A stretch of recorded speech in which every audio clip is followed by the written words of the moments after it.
Je laisse la parole à Pascal Nicot. Merci Madame la Présidente. Madame la Présidente, Monsieur le Président de la Commission 6, mes chers collègues, à l'heure où les enjeux environnementaux et d'aménagement du territoire sont très présents dans le débat public, notre commission, qui est en pointe pour les traiter à l'échelon régional, se distingue par le très faible nombre de rapports qui nous sont proposés à cette séance, seulement 2. Bon. Un rapport Eau-et-Loire, application un peu tardive de la loi NOTRe attribuant à la région le rôle d'animation et d'organisation de grands débats concernant la ressource en eau, et un rapport biodiversité et littoral présentant une disposition, une naissance, un arbre. La qualité des rivières de notre région est extrêmement préoccupante. Si l'on en croit les chiffres de 2013 qui nous ont été transmis, seulement 11% des cours d'eau sont en bon état écologique, selon les chiffres présentés à la conférence ligérienne de l'eau. Vous les avez rappelés tout à l'heure, Monsieur le Président de Commission. Il semble que la situation soit encore dégradée depuis 2013. En tout cas, c'est beaucoup moins bien que la moyenne nationale, qui est à 40%, et même que la Bretagne, qui a longtemps été décriée sur ce point. Nous sommes très loin des objectifs européens, de 37% des cours d'eau en bon état écologique en 2021. Il faut noter tout de même que cet indicateur varie beaucoup selon les départements. Ainsi, la Sarthe et la Mayenne, pour une fois bons élèves, se situent au-dessus des 20%, laissant espérer que les objectifs puissent y être atteints. Mais la qualité des eaux de la Vendée, 1% seulement, de la Loire-Atlantique, 2%, et du Maine-et-Loire, 5%, sont dans une situation catastrophique. Mais tu l'as rappelé, Laurent, c'est aussi la quantité d'eau disponible qui commence à poser problème dans une région qui est pourtant sous influence climatique océanique.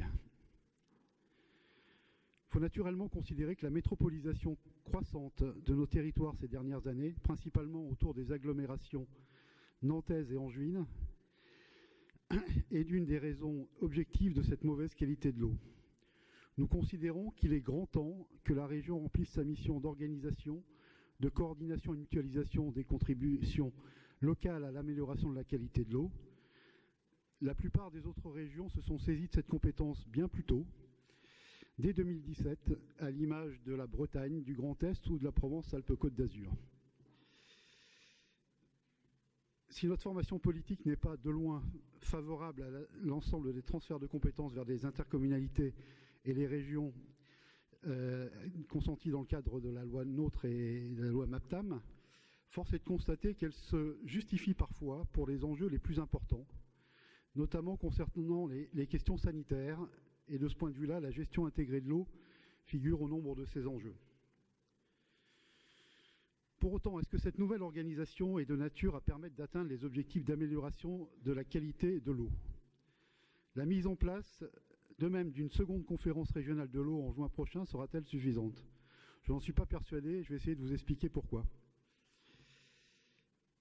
Certes, la région a décidé d'inscrire la qualité de l'eau comme priorité régionale. Une priorité de plus, serait-on tenté de dire. À force d'inscrire des priorités, d'ailleurs, on ne sait plus ce qui est prioritaire.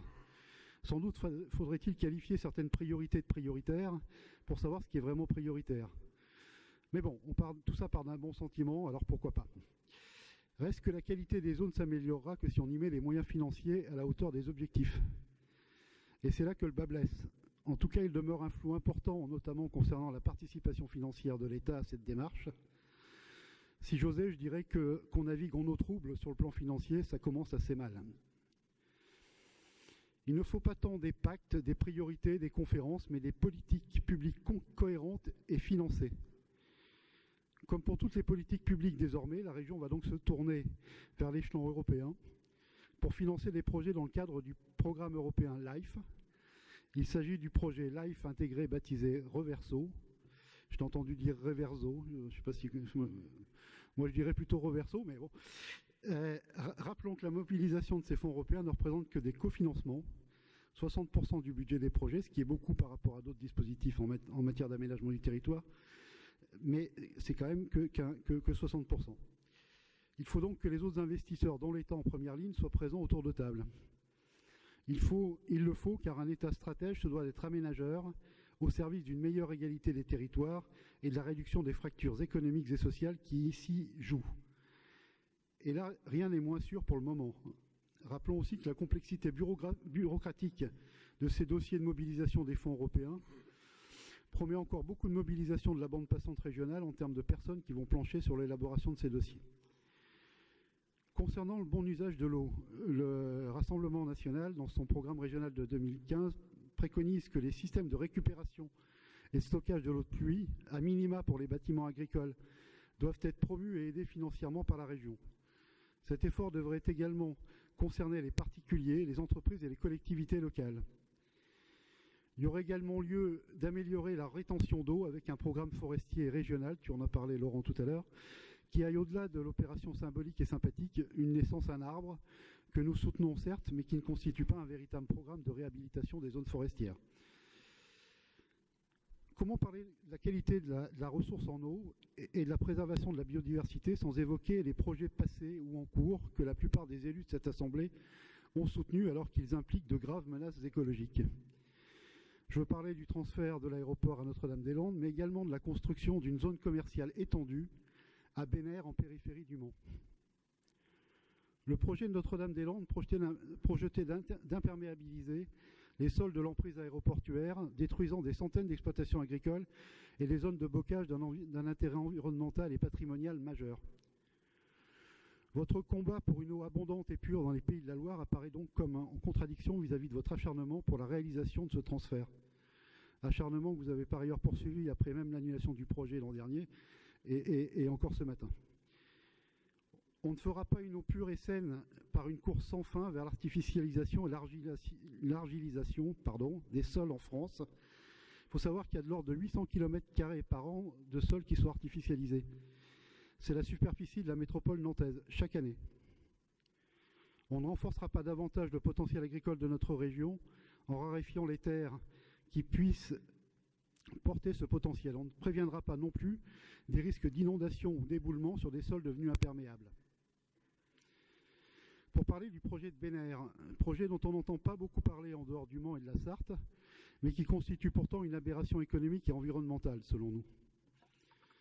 Il s'agit de construire une zone commerciale immense qui abriterait un hypermarché Leclerc et un magasin Ikea. Ce projet est non seulement inutile, tant les zones commerciales se sont multipliées ces dernières décennies autour du Mans, contribuant à la disparition de nombreux commerces de centre-ville et à l'enlaidissement de nos entrées de ville.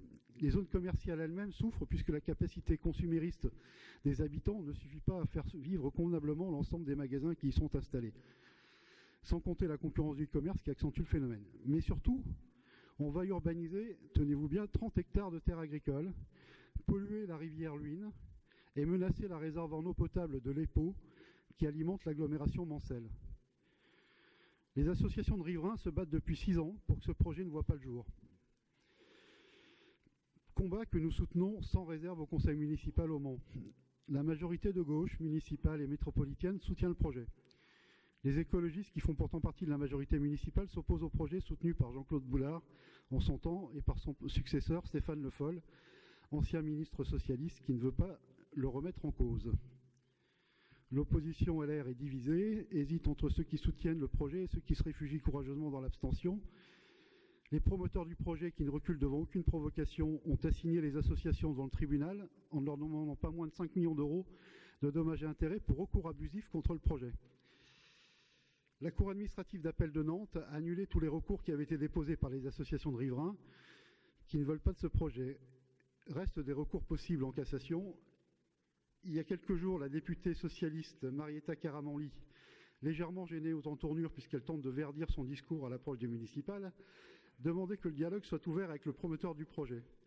Autant dire qu'elle ne remet pas du tout en cause le projet, mais propose d'ouvrir une courte période d'enfumage type grand débat pour essayer de faire passer la pilule. Ouais, c'est comme ça. En tout cas, voilà la situation dans laquelle se trouve ce projet qui a été initié en 2013.